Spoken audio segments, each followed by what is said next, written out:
Welcome to Codex History of Video Games. I'm Mike Coletta.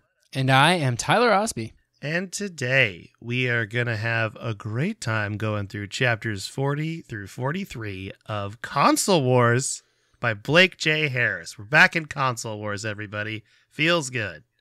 Love it. This book is so good. You should buy it. It is so good. Everyone should buy this book. We are not even sponsored by this book, but we're telling you to buy it. Can you get sponsored? You can get sponsored by a book, but usually when it's like new is the thing. Yeah, I guess maybe like if we had been sent free copies of it, we could be. I don't know. We don't have a deal with them. If they want to give us money, great, but they're not. We're not there yet. Notice that I said that because we're all about optimism on this podcast. That's right. So cool. All right, let's take it through. Starting our episode here at chapter 40, which is the beginning of part 4, which is called Civil War. And I don't think it's about the American Civil War, the not cool Civil War, or about Marvel Civil War, which is the cool Civil War. It's not about either of those. It's about Civil War within Sega, mainly Sega of Japan versus Sega of America, and how life is hard for people in Sega of America. So we open this part on Kolinsky musing about what the heck is up with Sega of Japan and why they're so antagonistic towards him. It's Sonic Tuesday, finally, and everybody's happy. The Sega bigwigs are at Toys R Us in Herald Square, New York, which I can only assume was like the largest and coolest Toys R Us in the whole world, probably, because as a person who has never been to New York, but I am going next week, I've always assumed that the biggest, flashiest, coolest stores are in New York. That's what I always felt like as a kid, especially in like 90s movies set in New York. They always have these like gigantic toy stores and Christmas movies, and they'll look so cool, and I never got to see any of that. Did you ever watch Nickelodeon's Super Toy Run? Yes. I assume that happened in New York at least sometimes, but maybe it didn't. I don't know. You also have Big, the famous keyboard scene. Oh, Big, yeah. You know, with the giant keyboard song playing. That's the thing. Yeah, so New York is basically pretty cool. Nickelodeon's Super Toy Run is where they would give kids a shopping cart and like let them run wild through a Toys R Us or like a KB Toys or something and be like, whatever you can fit in the cart, it's yours. And as a kid, that was like the coolest thing in the whole world to watch because you're just like thinking about how you would optimize your run. But it was always in like a really big toy store, and I assume it was in New York at least once. I don't know. I was a kid. I haven't really thought about it since then, but I do really want to do it still. Me too. I mean, we could do it as adults and just not buy the stuff. Just like get a cart and go fill it up and then put everything back. And just time ourselves as fast as possible. Just time ourselves. Yeah, we could do it. It could be our own thing. We're not hurting anybody. The best part was in Toys R Us, you couldn't like just get the box of the game and take it to the front. You grabbed like little tags, you know, and you took them to the register, and then at the register they would like bring the game out from the back after you paid for it, which is great when you got a shopping cart because you can just run down the aisle and grab every single tag. They don't take up any space, so you get every single game. That sounded awesome. That's the optimization we're looking for in the toy run. Yeah, exactly. So anyway, this was a pretty big deal. Sonic was there to meet fans. Tails was there to meet fans. I mean, if I were like a few years older and I lived in New York, I probably would have been there. I would have loved to be there. Tom Kolinsky gave a whole speech. It was like a really big deal. Because Sonic 2 was where Sega was doubling down on what gave them the edge over the Super Nintendo, and that is Sonic the Hedgehog. They were making this a really big deal. But this time period, while it was very successful on the outside for Sega of America, was wrought with frustrations in their interactions with Sega of Japan. Sega of America, they wanted to be their own thing, especially because they didn't always agree with the decisions that Sega of Japan made, especially when it came to their baby Sonic the Hedgehog, which was giving them the edge in the market in America. Sega of Japan wanted to maintain control over America, as they always had, but they also wanted TK. That's what I'm calling Tom Kolinsky now, calling him TK. They wanted TK to make him more successful in that market. So like Sega of Japan wanted to make the games and the characters and all that, and then just have like Sega of America figure out how to sell them. But Sega of America wanted more agency than that. They wanted to make games too. They had been successful in courting Yuji Naka, who was the creator of Sonic, to come work at Sega Technical Institute after he became disillusioned with Sega of Japan and their methods. So Sonic 2 was a result of that. That game was developed in the United States for the most part at Sega Technical Institute, even though it was still Yuji Naka who had done the first game. And that's all thanks to Shinobu Toyota, right? Yes, I think so. I think you're right. Who had convinced him not to leave Sega, but to come to America and make games here. Sega of Japan also made their own Sonic sequel separately from Sonic 2. That would be Sonic CD, which is why Sonic CD feels very different from Sonic 2. It also feels like an evolution of Sonic the Hedgehog, but like sort of in a different direction, in a more of the exploration and platforming thing part of Sonic the Hedgehog 1, whereas Sonic 2 felt more like an exploration of the speed and like speed as a reward for knowing the level very well, which is why Sonic CD has all these like things where you go back in time in the same area and forward in time. It was a little bit slower moving game, just different. It's still a good game, just different. It's just like a different path. Rarely do you get to see that in games where like you get to see the different paths that a game sequel can take from the original, and I think that's really cool. That is really cool. I did not know that. Yeah. I think Sonic CD came out after Sonic 2. I don't know off the top of my head because the Sega CD was a little bit later. It was like 92. It might have been the same year. Yeah, I don't think because this is November 1992 is when Sonic Tuesday happened, right? Yeah. So I want to say the CD comes out 93? I think you're right. Early 93? I think you're right, yeah. And Sonic CD was like the flagship for the CD, the Sega CD. Anyway, Sonic 2 was already selling like hotcakes and gangbusters because it was coming out on the same day all around the world, but because, of time zones, it didn't come out at the exact same time. So in the UK, it had already sold over 800,000 units by the time the sun was up in New York, which is incredible. Except in Japan, where it had been released a few days earlier on Saturday. I bet TK couldn't help but just think this was like Sega of Japan's way of retaining some power in the marketing machine that Sega of America had built around Sonic 2, which seems kind of petty to me, like for Japan to just be like, you know what, we don't want to be part of Tuesday. We're going to release it a few days ahead of time because we think that's better or whatever, and like they get the jump on it, which is kind of a bummer. At least that's the way I interpret it. I don't know what was going on. This book definitely tells things from the perspective of Tom Kalinske. So, of course, sort of what he thinks happened is kind of where this book goes with it. But what I really like about that particular fact that it came out a few days earlier in Japan is the lesson in leadership here. Because TK was really sad that Sega of Japan had released the game early, and so was everybody else at Sega of America. They worked so hard to have this thing released at the same time around the world, and they'd been successful doing that in Europe, in America, like all the places that Sega released games, except in Japan. They were like, come on, guys, why can't you just like let us do this thing that was going to be really cool, and we did it all around the world? And so people were really bummed. And so TK could have joined them in their misery and like commiserated with them, right? He could have just been like, yeah, guys, doesn't this suck? This is terrible. We all feel bad. But Harris notes that had he done that, sure, he would have been more relatable to his employees, and that would have been the easier route because Tom Kalinske was very sad that this had happened. But that also meant that this like sort of malaise or like the sadness would stick around for a long time. It would be a dark cloud over the office. So if TK could get over it and even explain it as a good thing, he was like going around calling it a sneak preview in Japan. Then that would help Sega of America get over it quicker and move on quicker. So that's what he chose to do.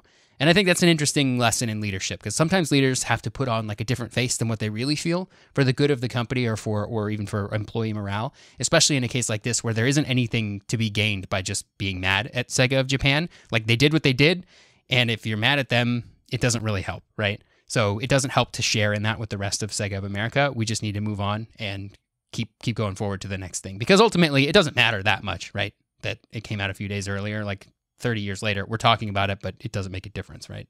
Yeah, I really like this part of the book. I thought it was cool that they jump into this sort of psychology aspect to leading a video game company.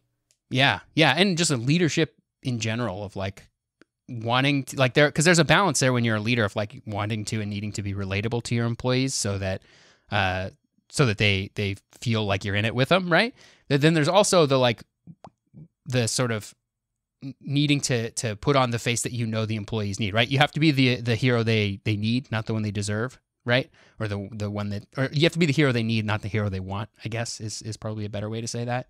And sometimes that means putting your own personal feelings aside and like sort of going with what Sega of Japan had done and just trying to spin it as a positive for Sega of America rather than just be sad about it, because then we would have just been sad about it for a while, and that's not helpful either. So who knew people would learn so much leadership advice on this video game podcast? Yeah. Yep.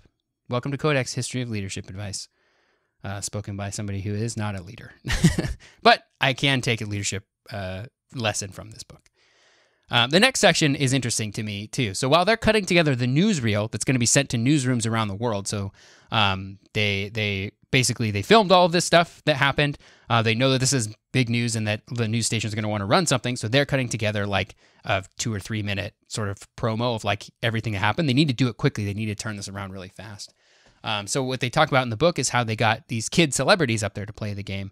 I'm talking Joey Lawrence, Jonathan Taylor Thomas, somebody else that I didn't recognize.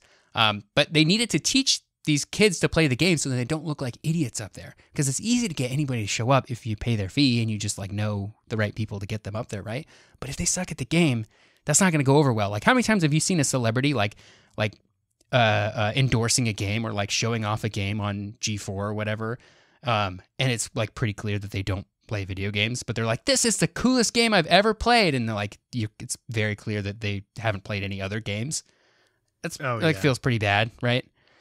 So they knew that even back in the early 90s. They were like, we can't have these people get up here and then just be total busters and look like they don't play the games. So we're gonna make sure that these kids know how to play the game. Like some of them, like they're kids, right? So like a lot of them play video games anyway, so it's probably not that difficult. But like some of the kids can just hang out and watch.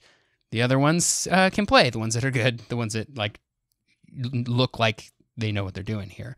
And a lot of them, I'm sure, did know what they're doing. Like I said, Sega was very popular. These are kids. They were probably playing video games anyway, or some of them were. But yeah. So a few hours later, I just thought that was an interesting, like, aside in this of like figuring out which kids to get and how to make them look like they're good at playing games. Me too. I think it's also funny because it comes back later. The whole idea of it being like very obviously promotion will come back later on in this chapter. Yeah. I'm going to talk about it when we get to the point. It's very funny. Yeah. So a few hours later, they did the same event, but they did it in Burbank, California, which is like kind of right in my backyard. It's only a few minutes away from me. Whatever Toys R Us they did that at almost certainly doesn't exist anymore because Toys R Us doesn't exist anymore. But Sega did the same thing there, but they did with different executives, different celebrities. Fun fact, I've been to the Burbank Toys R Us before it closed. Really? When did it close? It must have been really recent. So I was a Postmates person when I moved to Los Angeles because I wanted to learn. It was actually really great to learn the city. And I had to do a pickup from Toys R Us and find these little like action figures and stuff. And then it closed like a month later. Oh, dang. So yeah, that was probably before I lived here then, huh? It was probably 2017, 2016 when that. Oh, maybe not then. I was here in 2014. Yeah, that's when I did that Postmates job because you were in LA before me, and it was Oh, okay. It was very funny to be like, oh, I'm one of the last people, and it was empty. There was no one in that Toys R Us. Yeah, I bet. That's like the last days of the Fries in Burbank too. There was just no one in there, nothing on the shelves either, but like 100 employees standing around doing nothing. That was what's crazy to me. I was like, you guys can probably not have 100 people standing around doing nothing and maybe you wouldn't have gone out of business. Poor Fries. I loved Fries. Me too. Rest in peace. But anyway, they did the same thing in Burbank at that Toys R Us, just with different people. And then the book moves to Nintendo. How are they taking this? They're starting to realize that Sega is a legitimate threat. And we've touched on this a little bit in chapters previously, like Nintendo is sort of like waking up because they have this strategy of like not messing with competition and just hoping that they go away, I guess, and just like not even dignifying Sega with a response. But Sega was too big to ignore at this point. Like you can't just pretend that they're like not a big deal or that they don't matter because they totally do. So, because they had ignored them, actually, for too long. They were a big adversary. So every year, Nintendo got the Gallup organization to do a survey of kids to find out what they wanted for Christmas. And they always wanted the newest video game system. But Nintendo never asked Gallup which game system they wanted because it was always obvious. Like before the Genesis was a thing, kids just wanted whatever the newest Nintendo was, right? But this year, Nintendo wasn't actually sure when kids said they wanted the newest video game system. So they did a different poll of stores. I guess I don't know why they didn't just ask Gallup to ask kids which system they wanted, but they did a poll of stores to see which system the stores thought were going to be the best seller, and they all said Nintendo, which Nintendo was cool with, and they went along with that. And they kept telling news organizations, they were like, video games are going to be huge, Nintendo's going to sell a lot. But when news organizations aired their stories about this poll, they just kept saying video games were doing so well, since that's what the Gallup poll said. They were like, video games are the hottest thing this year. But what they were using footage from was Sonic Tuesday as their B-roll, because Nintendo hadn't had an event like this that was like big and public and gotten filmed. So that really blew up in Nintendo's face when they were like feeding these news organizations like, hey, you got to talk about how video games are huge this year. Video games are huge this year. And they're like, yeah, sure. And then they took that and paired it with the Sega footage, which really didn't end up working out for Nintendo, which I think is pretty funny and speaks to Nintendo's hubris, which I think they still display to this day, that same kind of hubris. Agreed. So anyway, Nintendo was ready to fight back. And that's where we get to chapter 41, which is called Fugu, which is not an acronym. We'll get to what Fugu means at the end. I thought it was an acronym when I read it. Me too. Until the end. I thought it was an inappropriate acronym, and I was like, dang it, we can't say this on the podcast, but it's not. We have a clean podcast. That's right. So TK is still mad at Sega of Japan. He's like, what? Why you guys got to undermine me at every turn here? He meets with Mike Fisher, which is the highest ranking American at Sega of Japan. And him and Mike have these meetings regularly. They kind of swap stories about what's going on at both places. Mike Fisher definitely works for Sega of Japan. He's on Sega of Japan's side, but he thinks that what's good for Sega of America is also good for Sega of Japan. So he kind of like operates in this weird like gray area between Sega of Japan and Sega of America. And he's American. He speaks fluent English and Japanese, so he's like a pretty good liaison. But he has these like not secret meetings with Tom Kalinske, but like they're off the books, right? They like the gossip and insider information sharing. So while these meetings were off the books, it was part of Fisher's job to facilitate communication between Sega of Japan and their subsidiaries around the world. So it's not like they're not really clandestine here. They're just having lunch. It's just not on anybody's calendar, you know? So coincidentally, because Fisher had done his thesis on the toy industry when he was in college, he knew Kalinske pretty well before meeting him because Kalinske's turnaround of Mattel and Barbie was like a thing that he studied. He studied a few other big names in the toy industry as well, but Kalinske was one of those. So he kind of had a soft spot for Kalinske, and he wanted to see him succeed. So the book here talks a lot about like promotions and movement within the company, which is all fine. I always find these sections like a little boring because there's like a million new names that we never hear again. Because this is real life and not every single character like contributes meaningfully to the overall story, even if they do a lot of work for the company, right? I just see all these names and I'm like, okay, are any of these people going to be important later? I don't know. So Fisher then starts to tell the story of how they came up with Sonic, or rather how they came up with the idea to have a mascot contest to come up with Sonic, or what they did after they did this mascot contest. So the person who ended up designing Sonic admitted to Fisher that Sonic was just Felix the cat's head on Mickey Mouse's body. So Google Felix the cat if you don't know what Felix looks like. I'm sure you know what Mickey Mouse looks like, but if you look at him, if you look at Felix the cat, look at Mickey Mouse, this is true. It's 100% true. Sonic just looks like Felix the cat on Mickey Mouse's body, which is so pretty funny. Yeah. Nobody ever called him out on it, on the designer. So that's a great story, I think. I just love it. But we're back to this question here that TK has been asking Mike Fisher. What's going on with Sega of Japan? Why do they hate me so much? And Fisher wants to know, well, why are you asking now? This has been the case for a while, right? Because TK wants Sega of Japan to do something for him, and that's why he's asking. And he's like, I'm going to ask Sega of Japan to do something, and I need them to say yes, and I need you to help me figure out how to get them to do it. Because Tom Kalinske wants to work with Sony on their next console. PlayStation, still barely a twinkle in anybody's eye. Sega certainly doesn't know about Ken Kutaragi and his Skunk Works project for the PlayStation at Sony that's going on right now. So Fisher sees this as an opportunity to finally make inroads in Japan, where Sega still has only 15% of the market. The Mega Drive is not doing nearly as well there as the Genesis was doing in North America. So he thinks working with Sony is a good idea, or Tom Kalinske thinks it's a good idea, and Fisher agrees.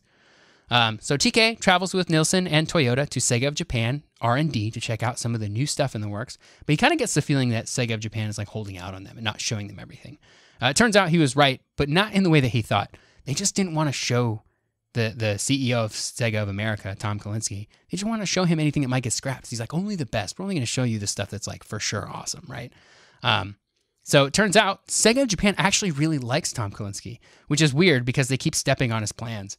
But anyway, Nilsson is like, he's like, yeah, they'll show me the good stuff later when you're not around, and I'll just report back. So the thing that Sega of Japan was most excited about at this point in time was the 32-bit add-on for the Genesis, what would later become known as the 32X, which we've talked about before, I'm sure.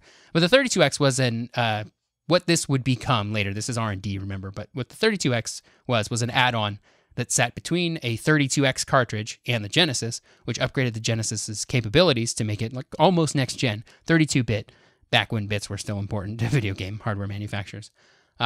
So Sega of Japan was stoked with this model because it meant that they would hit 32 bits first, which was very important a few years earlier when they hit 16 bits before Nintendo. They were like, we got to get there first because that's gonna make sure that we succeed here.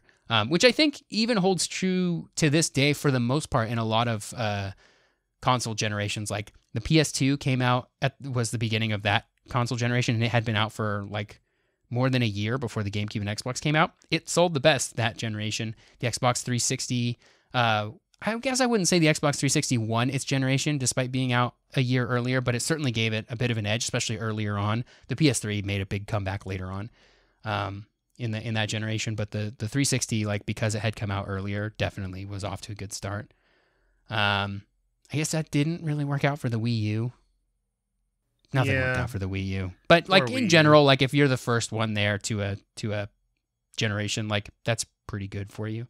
And Sega already knew that because it had already worked for them. It doesn't mean you're going to win, but it does mean you're going to sell a lot of stuff before your competitor even has a chance. Right, and it gives you an opportunity to get like a foothold in that generation before anybody else can too. So it's not a guarantee, but it's it's a pretty good indicator. But your boys at Sega of America saw this 32-bit add-on and they were like, this is stupid. Why not just make a whole new console? And I wonder, because this book has been written, 25 years after all of this went down, it's pretty easy to look back and be like, oh yeah, we knew the whole time that the 32X was going to be garbage and that no one would want it. Yeah, we definitely knew the whole time. I don't know. I don't know if they really thought that. But so like this would be an opportunity for them to be like, oh yeah, we knew that was going to be a problem. Is this true or is it showboating? That's the real question. Yeah. They were like, why not just make a whole new console? But what really caught the eye of TK was the Sega Pico, which was hardware aimed at educational games for kids. And he was like, well, if we grab the kids when they're young and keep them in the Sega ecosystem, thinking like Sonic the Hedgehog, learning games, number of games and stuff like that, then we just keep them when they're ready to graduate from the kid games, the kid educational games to the real games. Then they'll naturally want to go to Sega. We'll get them when they're young. So TK almost didn't even care about next gen. He was like, get this Pico thing out. This looks awesome. And he certainly didn't care about the 32X. Gross. Yeah, man, this guy loves the idea of edutainment. That's he Tom really Kalinski's does. bag, which is not bad, but I feel like if we did episodes on edutainment and video games, the history of making tons of money is so slim that that's probably why they're not as successful as, say, next-gen stuff. Because we all remember Math Blaster. Oh, I played a lot of Math Blaster. Played a lot of Mario. Trail. Mario Teaches Typing. Yeah, those games were great, but then they're like a nostalgic part of your childhood. It's not causing companies to roll in the dough like Uncharted or God of War does, Yeah. What I think is funny is everybody loves Oregon Trail, but they all have memories of just playing it at school. Yeah, and they only hunted. That's all my friends did. They only hunted. Yeah, because those games, maybe people will disagree with me. Oregon Trail was fun to play at school because it was better than doing literally anything else at school. But I don't think I would play Oregon Trail at home when I got all my other games to play. Like, it was good for being a game that they let you play at school, not good because it's a good game, Dude, hard agree with you. I've never thought about it that way, but because I'm kind of the guy that has like nostalgic memories about it. And a friend of mine was trying to make a documentary where he interviewed people of Oregon Trail. I don't know the status of the documentary. It was kickstarted, but I agree. I think it's overhyped. It's probably not a good game. You can buy it on your phone now, though, and test our theory out if you want, and then tell us we're wrong. Yeah. Hey, and that's not to say that there are zero people that enjoy playing Oregon Trail today. I'm sure they do. I'm just saying most people's memories are of playing it in school, and that's for a reason. I also played a fancier version of Oregon Trail. I want to say I played Oregon Trail 2, with the fancier graphic version than the original. Yeah, that might have made my impressions of the game different. there were definitely multiple versions. Like there's the Apple II version and like Commodore 64 version. I think it came out on Commodore 64 that's like really, really old. And then there's like the Macintosh version, which is the same game but with better graphics. That's the game that I played a lot because we had Macintoshes at my elementary school. That's what I played then, yeah, because we got these new iMacs that had it on there. Yeah, Oregon Trail 2, I had a friend that had that game, and it had like a whole segment of like before you leave, you like walk around town and talk to people. Yeah. I never really played Oregon Trail 2, but if that's the one you're thinking of with the walking around town and talking to people, that was Oregon Trail 2. Let me do some quick Googling here. If I look at the UI, I'll be like, that's the game I played. Yes, Oregon Trail 2 was the game I played. Just looking at Google Images, this is what I played. When did that one come out? Because I wonder why we didn't have it on our Macs. Welcome to Codex. February 13th, 1995. Honestly, it's fine we're talking about this. I was planning on doing an Oregon Trail episode at some point. It's just funny to me that Oregon Trail 2 is the game I remember playing. And I also wanted to talk about the software company MECC, M-E-C-C, because they made all of these educational games. I have no idea what happened to them. Yeah. Didn't we do an episode on them? I feel like we already did that episode. We briefly talked about them. I want to say we talked about them in the context of another book, perhaps Ultimate History Games. Maybe. But yeah, I'm going to ask my friend because he did this documentary and actually interviewed some of the people that made Oregon Trail. Maybe I can get those contacts and we can have them on the show. That would be the better thing. Because I've been hankering for some more guests that are older developers of the games we love from our childhood. And that sounds nice to me. Yeah. Okay. Well, I just did a quick search and I couldn't find anything. So maybe I imagined that we did an episode on that already. Yeah. We'll look it up later. Sorry. Back to the old Console Wars book. Yeah, we're still on chapter 41. We still have yet to figure out what fugu means. We'll get there. So they met with Sato on the R&D team who had been working on next-gen hardware for Sega. They talked with him about potentially partnering with Sony in a way that wouldn't invalidate all the research and work he'd already done. This is on hardware beyond the 32X. This is something like probably what would eventually become the Saturn. But I can imagine it would feel pretty bad if like you had worked on something like that in R&D and then some other company comes in and like forces their stuff on you. Like what you worked on didn't matter at all. So what they needed to do was get Sato on their side. Mostly because they knew his opinion on hardware would greatly influence what they were allowed to what they would be allowed to pursue by Sega of Japan. So they needed him on their side. He wasn't like super stoked on the idea of working with Sony, but he did understand that it might make some business sense to partner with Sony and get their resources, and also their clout in Japan, where they were not doing so well, would probably be helpful. So they got enough leeway to seriously pursue this line with Sony and see where it goes. They didn't get a commitment that we'll do this for sure, but it was like, okay, go talk to Sony, see what they want to do, come back to us, see what you got, and we'll go from there, right? Which was enough for Tom Kalinske here. He was convinced that they would be able to convince Sega of Japan in time that this was the right call. So the last story in this chapter is meant to be a metaphor to explain why Sega of Japan struggles in Japan compared to Sega of America in America. And I absolutely love this. I think this is really good writing on the part of Blake Harris. Oh, me too. I love this part. So the reason that Sega of Japan is struggling in Japan is not because they're untalented or lazy or don't know what they're doing. They are like S-tier producers and developers and designers. They're not lazy. Like generally speaking, when a company fails to do something, it's not because the people that work there are lazy, right? That's like my number one gripe when I see people online talk about like game developers, like, oh, they're just lazy. Like that's never true. Like I know that these people work like 80-hour weeks, right? Like especially in games that have crunch going on, like they're not lazy, right? Like the reason these things happen is for other reasons. But anyway, so while they're out to dinner, having what I'm sure could only be described as a dangerous night from I Think You Should Leave. If you understand that reference, please let me know on Discord. I Think You Should Leave, and I love to talk about it. The Japanese businessmen take Nilsson to a special restaurant where they order him a specific type of extremely poisonous pufferfish. It's so poisonous that it can only be served by chefs who have the proper training to like cook it properly so it's not poisonous anymore. And even then, a few people every year still die from poisoning by this pufferfish. So they ordered it for him, thinking he wouldn't take the risk. They'd be able to laugh at him. We'd have a good time, and everybody would be a good laugh, right? Nilsson ate the pufferfish, because he was like, he sort of weighed the risks out. He was like, okay, they serve this a lot here. A few people die every year. Also, there's a hospital right down the road. Like, if anything bad happens, like, I'm going to be fine. So he ate it, and then he passed the plate around to see if anybody else wanted any. Nobody did.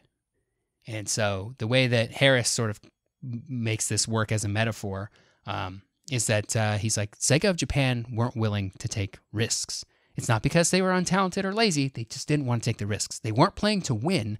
They were playing to not lose, which was the fundamental difference between Sega of Japan and Sega of America teams, and perfectly explained why they weren't as successful in Japan as Sega of America was in America. And you've noticed this a lot in sports, I think, sometimes, where you can see the team that loses, like the way that they play is around like playing to not lose instead of playing to win. And that ultimately means that the team that's playing to win is going to win, right? So that's kind of like this pufferfish thing, sort of a metaphor for Sega of Japan as a whole, because none of them wanted to take that risk of eating the pufferfish. You know, this also goes back to our talk about monopolies in Japan and how if everyone's not losing, everyone's winning. Yep, that's exactly right. That exactly kind of go. Yeah, it goes back to this too. This is a really good metaphor, and I think it's a good job. It does a good. They also bring it back to Tom Kalinske and his conversation at the beginning too, because they describe initially that it's like the metaphor they give for why Sega of Japan treats Sega of America so poorly is that it's like mom and dad just telling you no, but they're not giving you a reason; they're just telling you no. And then this kind of goes back to that saying, it's actually different. It's actually, you're the favorite kid because you take risks. And that's why Sega of Japan treats you so poorly, is because you make the other kids look bad. You know, in this case, Nakayama is the dad looking at Tom Kalinske being like, he's taking risks, he's doing stuff. And all the other people in Sega of Japan and Sega of Europe don't want to do that. And that makes it so there's this weird rift between the rift Tom Kalinske feels is that. And it goes back to this risk-taking attitude, which I think is pretty cool. It's a really good, this chapter is great. It does a really good job of summing all this stuff up. Yep. So chapter 42, and before I start, I sound a little weird because I'm coming back from a cold. So just bear with me, everybody, okay? We're doing our best. But not COVID. Not COVID. I got the test. It was not COVID, which is good. So chapter 42 is called Barbarians at the Gate. And it opens with a serious problem for Nintendo. They're just not cool. This was confirmed even in a report that Nintendo of America received from the Market Data Corporation. The MDC, we're going to call them MDC for the sake of this from now on, confirmed that Nintendo indeed had slow growth in 1992. And the worst part was, though, that even though there was like a recession going on and all these other factors, MDC pretty much boiled it down to, quote, Nintendo is just not cool anymore. End quote. Dang. That was so important in the 90s, too. If you needed to be cool or edgy, right? Yeah, you got to be cool. And not Nintendo. Sonic was, though. Sonic was. But this is the important part, is that while Sega ranked high in image value and technology, Nintendo was still scoring highest in fun, excitement, and game selection, which, if you remember, is entirely Minoru Arakawa's thing. He's all about gameplay and just making it fun to play these games. And Blake J. Harris, I think, says it best. He says, quote, Sega had turned this into a war of style versus substance. And that's the key, is that Sega's doing all these fancy advertising things, whereas Nintendo's games are still good, and they know they're good. So what are they going to do? And Sega's also changing the entire model of business for video games, because remember, Peter Main's motto is, quote, the name of the game is the game. That no longer applies now. It's about being as flashy as you can be, as cool as you can be, really showing off to consumers, not based on the quality of your games, but on how cool you look. Yep. And to some extent, that's still true to this day. I would hard agree with that. Yeah. I mean, how many times have you seen a game trailer where you're just like, this is so overhyped? Yep. It's just, you can kind of see it now, where you see the hype train. For example, Cyberpunk didn't really fool me, you know, and I feel proud of myself for this because I've been on the hype trains before. That was a game where I'm like, we got to wait. We got to wait until it comes out to see. Yep. And it came out and it turned out to be not so great. Although I hear they fixed a lot of it. It's much better now. Yeah, I've heard it's a So very it good might be game worth now. checking out now. Also, there's that new anime, the Edge Runners anime, which I watched a couple episodes of. It's pretty cool. Oh, see? I might do that then. I've heard it's a good game now. So Harris points out another glaring aspect of this whole story to me, which is answering the question, why didn't Nintendo fight back? We're all thinking that. I was thinking that while reading it. I'm sure, Tyler, you thought that. Like, what is Nintendo doing? Why are they just sitting here? Why don't they just fight fire with fire? And Harris's argument is that Nintendo didn't fight Sega because Sega was spot on. They were right. Nintendo was, and I would say still is, the Disney of video game companies. They focus on family-friendly fun with heavy doses of nostalgia. Like, the entire Nintendo library that comes out on Switch, while it's marketed to children, is also heavily marketed to adults like me that remember playing Super Mario World and love it. And now I'm getting back into it. And in that sense, like, why would they argue with Sega? Sega's spot on. They know. So we're at a crossroads. And each member of Nintendo of America at this meeting with MDC has different ideas of what should be done. And I'm going to go through all four of them here. Minoru Arakawa wants to stay the course because that's what Nintendo has always done and he knows it works. Gail Tilden, who if you recall was working on Nintendo Power, wants to spruce up the brand and take advantage of Nintendo's intellectual properties. Peter Main believed the video game industry was becoming more like the film industry and wanted to go the route of big blockbuster titles, like putting in that much budget, making like Sonic Tuesday was a big blockbuster. They want to do their own thing. Bill White wanted to focus on third-party titles and sports games because he believed third-party publishers were better at predicting what audiences wanted. This one's interesting to me because I think Bill White is probably the most correct. And I think that's what Harris is kind of leaning at too, because he breaks down the numbers that the most popular game in 1992 for Nintendo was Street Fighter 2, which is a fighting game and also a third-party game because it's Capcom. Yep. They also got a bunch of deals because Trip Hawkins finally left EA to go start 3DO.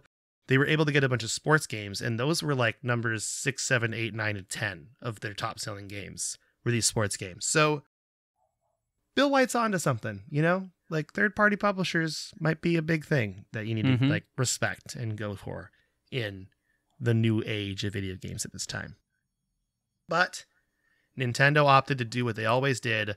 Arakawa's position won out, mostly because now that Sega had showed there was room in the console market for more than one company, instead of trying to shift their focus of how to reboot Nintendo, they had to worry about all these other console makers, who are the Barbarians, knocking at the gates. And the gates in this case are Nintendo's share of the market. So there are 5 companies currently looking at making consoles, and most of us probably know how these turn out, but I'll still name them anyway. 3DO and Trip Hawkins, who had just left EA to start his company and build a console around licensing to other hardware manufacturers. I wonder how that's going to turn out in the yikes. fall of 1993. Atari was on their way with a Jaguar. That was set to release in November of 1993. That was like a 64-bit console, or at least it advertised itself as 64-bit. So they were like really getting ahead of the game here.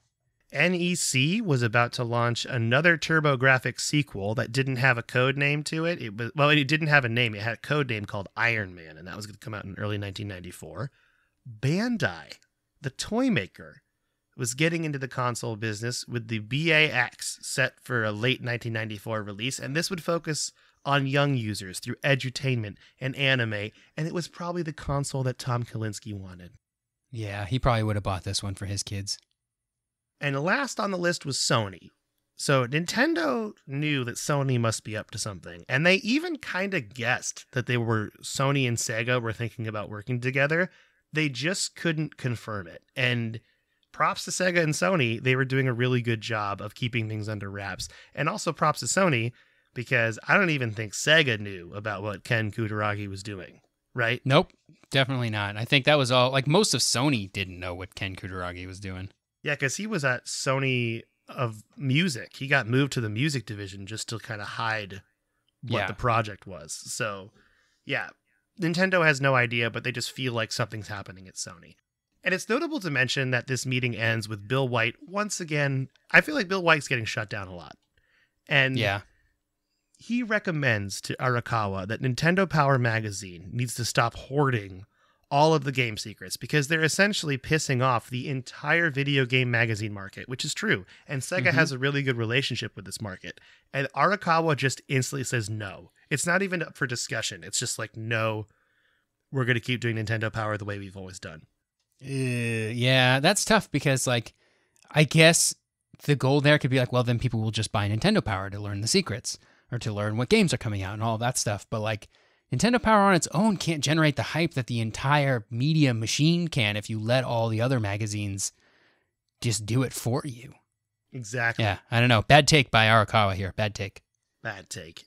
And the silver lining that MDC puts forward at the end of the chapter towards Nintendo during this meeting is there are more girls between ages 6 and 14 that are becoming primary players, and that they recognize Mario and they like Mario as a character. So this wasn't really a surprise to Nintendo of America, but it was nice that they were reminded of like what makes Nintendo great, and that is their IP and all their stuff that they make, and that they're Nintendo. That's their brand, right? So kind of an interesting chapter to see this really awkward meeting moment, and also foreshadowing that things for Bill White aren't really looking that hot, I feel like. So Yikes. yeah, it's rough for Bill White because he has these ideas and he's not really allowed to grow with them. And if you recall, Bill White had a phone call with Tom Kalinske where there was a poaching situation going on, and he tried to pull Bill White, and who knows what's going to happen with that, but I sense trouble. You know? Chapter 43 is called Magic Carpet Ride. It focuses a lot in the beginning on Diane Adair, who is now Fornazier, is her last name? Fornazier? I don't know how to say this name. It's Fornasier. It sounds like it might be French. Fornazier? I'm not sure. Fornazier? Fornazier? Yeah, I don't know. But the chapter opens with a lot of her personal life, but we all know if there's one thing about Codex History Video Games, it's we don't care about people's personal lives. Get not to the Tom games. Kalinski's, not Diana Adair's. Nope, no way. So, Fornazier, I'm just gonna say Adair. I'm sorry, Diane. I don't want to mess. I just don't want to mess up this name. So, I will say Diane. Diane had just taken Al Nielsen's job as head of marketing for the Sega Genesis. Now, she was out to fight Nintendo with their last foothold on the war between the Genesis and the SNES, according to Sega, which was technology. Specifically, how to convince the world that Mode 7 was trash compared to what the Genesis had. And I say whatever the Genesis had because that's exactly what the folks at the Sega marketing department were doing. They were actually reading the manual for the Sega Genesis to try to find something that would compete with Mode 7. Sorry, my dudes, you don't have a Mode 7. It doesn't exist. There's nothing like that on the Sega Genesis. What they landed on, and this is really funny, is something called burst mode, which is a feature that allowed the Genesis to process code faster than the SNES's chip could. The problem was burst mode had pretty much nothing to do with better graphics or sonic speed in a video game. It didn't do anything that the consumer would see. It just processed code faster. And Harris compares this to saying, quote, that cheetahs were faster than elephants because of their spots. End quote. That's like the reason, like it has nothing to do with speed. Like, it's just what? You're making something up. And just Sega, some engineer somewhere named it burst mode and they were like, we can use this. Well, that's the best part is Sega liked the idea of burst mode. They just didn't like the name. So they even changed the name to blast processing. It means nothing. Yeah, it's all marketing nonsense. This entire thing is marketing nonsense. And it's important to note that while this caught on with almost everyone at Sega, Al Nielsen was very against this. He's like, why are we crossing the line and making things up? We don't need to make things up. We're Sega. We have a great product. We don't need to just create fiction. So now Diane Adair, now Fornazier, I think it's Fornazier, was heading to the Mojave Desert to film a new commercial. And that commercial was called Top Fuel. And it was all about Sega's amazing blast processing technology and how much better it was than Mode 7. That's like, even then, like whatever they're selling blast processing as, it's not a competitor to Mode 7. Like Mode 7, this is a real blunder. Pure baloney. This entire thing is pure baloney. All made up. Doesn't mean a thing. And I really agree reaching with you on this one that it's such a reach and it seems very misleading. And yeah, I wouldn't say unethical, but it's getting close to unethical because the way they looked at it is this is a real thing. Blast processing, or burst mode, is a part of the Sega Genesis console. We're just saying it compares to Mode 7, where if you read the manual, you'd see it has nothing to do with what Mode 7's doing. It's just our gimmick. And it's not a lie because it's there, you know? Yeah. The commercial And had they tried to like play it off as like, this is how Sonic moves so fast. And like, it's not. It doesn't have anything to do with how fast Sonic moves. Yeah, it has nothing to do with how Sonic moves whatsoever. It really is just how they process code on the chip.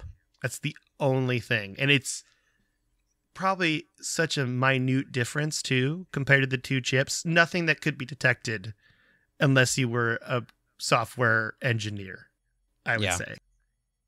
The commercial had a Formula One car with a television playing Sonic 2 attached to it, and the car is going really fast, so it's like Sonic going really fast. And then there was a milk truck with Super Mario Kart on the SNES playing because they needed to insult Nintendo because it's Sega, so they had to do that. That was the commercial.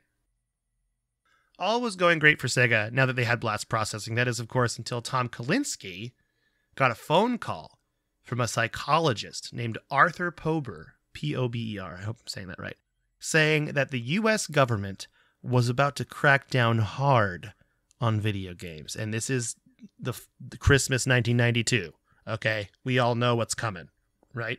Mm-hmm. Pober called Kalinske right before Howard Lincoln because they were both members of CARU, C-A-R-U, which is the Children's Advertising Review Unit. They were a self-regulatory agency in charge of putting out responsible advertising to children. Kalinske was a member from his days at Mattel. Howard Lincoln's a member because he works for Nintendo. Pober says that the best case scenario is the U.S. government drops it.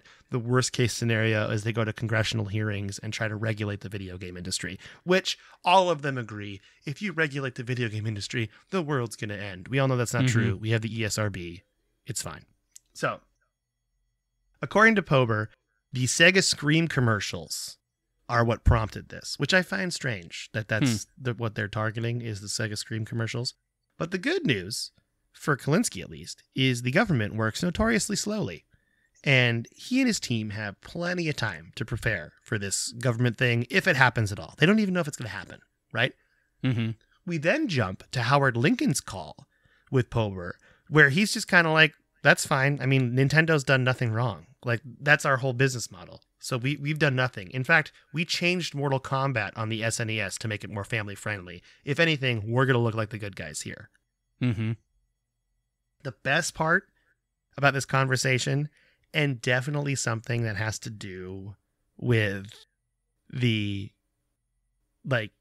narrative of this book, I don't know how real this is in both conversations, Arthur Pober lies to Lincoln and Kalinske, and he always answers the question of, did you call the other person first? He always says, not yet, but he's my next call. So he's clearly, we don't know who Arthur Pober calls first.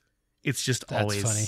Yeah, which is probably the best thing for him because he doesn't want to play favorites, right? He's in a agency that's just very neutral. Mm-hmm. So there was one ally that Sega found that might help them in their potential fight for the government over video games, which is Disney. Because Disney initially had a deal with Capcom to make some games, and that deal was still going on, which is why Capcom will make a Aladdin game for the SNES, while Disney, Virgin Interactive, and Sega will make an Aladdin game for the Sega Genesis. So in 1993, they have a big show at Winter CES, and they really do it up. They turned a Vegas hotel into Agrabah from Aladdin.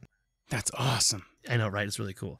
And there's a funny story here about a search for missing EPROMs, E-P-R-O-M-S, which is kind of like what they put trial demos of the games on at the time. And if you want to read that, I would suggest you get the book. Like, it's a little personal aside. It's really nothing. It's just kind of a way to be like, ooh, the tension at the expo. But what's important to note is that this Sega and Disney partnership not only will be beneficial for the upcoming fight with the U.S. government, but also Aladdin became the best Sega Genesis game of 1993, according to multiple news outlets. And that's going to be super helpful just because I think the Aladdin game for Sega Genesis is kind of legendary for being good now. Yeah, and legendary for being much better than the Super Nintendo version, as I recall. That's right. And we'll get into why it's good in the next chapter because they're going to talk about the new technology they employed with the Disney animators to make it look so cool, too. But yeah, we'll have to find out next time on Codex History of Video Games. Tyler, what you been playing? Xenoblade Chronicles 3. Put another couple hours in while I was traveling this week. I'm going to be traveling a lot in October, so I'm hoping to put more time into it. I have found that when I get on airplanes, like before I'm on the airplane, I'm like, yeah, I'm going to spend all 6 hours of this flight just playing Xenoblade. And then I get on the plane and I get immediately just very tired. I don't sleep very well on planes, but I get very tired. So I just end up putting on music and like hunching over and like sort of half sleeping the whole time instead of playing games, which is a bummer. But I did play a little bit in my hotel room. You and me both, man. I do the same thing on a plane. Yeah, that's kind of it though. I didn't even really play any Destiny this week. So yeah, I'm boring. I haven't really played any games because I've been traveling so much. What about you? What are you playing? Oh, well, where's Mike in Philly? Does he even listen to the podcast anymore? I don't know. I'm playing The Witcher 3 again. I'm in. Yeah. I'm in. I almost started, I booted Assassin's Creed Odyssey because it got for free on Game Pass. So it's not free. It's just on Game Pass. And I was like, why am I starting this game when I already have a third-person action game I need to finish? So I just switched over to Witcher 3, and I'm loving it again. It's fun. I'm in the mood for it. I go through cycles and moods of games I want to play, and right now I'm in the mood to play Witcher 3. So that's where I'm at. All right. Well, I'm so glad. And I played some Destiny 2. It's fine. It really is getting to the point where it's pretty repetitive with the seasonal model, and it's just like not something I really want to spend my time grinding out. Yeah, I thought about playing some more, and I was like, I can do the story stuff. I got a couple weeks of story stuff backed up, but I'm like, just playing the same strikes I've been playing for 6 years. Playing the same Crucible maps I've been playing for 6. Like, it's not there for me. Agreed.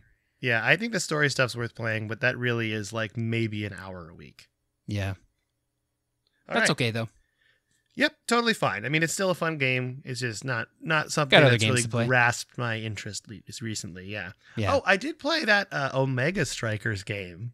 Oh, that's supposed to be pretty good. I keep seeing a lot of people talking about it online. It's pretty neat. It's like League of Legends and Rocket League had a baby, and that sounds fun. It's pretty cool. Yeah, I'm having a good time with it. I only play it with friends, but it's definitely the different. matches are only really like 5 minutes long too, right? So even if you're having a bad time, like it's over. Yeah, which is something that I feel like I really need in a game nowadays. Yeah. That's a perfect thing for a game to have. It's why Battle Royales hit so hard for me. I'm like, oh yeah, I'm done, and now I can just re-up again if I want to, or I can stop. Low commitment. I'm all about that low commitment life now with multiplayer games. All right, but next week we are going to do a mailbag episode. So we are saving our emails because a couple of the emails we have in our inbox have some real like juicy topics that I feel like we need to give a full episode's worth of credit to. I love it. I'm excited. But if you want to send us more emails, you can do that at codexhistorypodcast@gmail.com. If you have something for the podcast and you want to tell us on Discord, you can do that too. If you want to join our Discord, you can send us an email, or you can go to my Twitter profile at Mecoletta, MECOLETTA. Click on the pinned tweet at the top of my profile. That's an invite that never expires. Tyler's on Twitter at SneakerElfELPH. With that, we'll be back next week with a mailbag. Tyler, you want to say bye to everybody? Goodbye, everybody.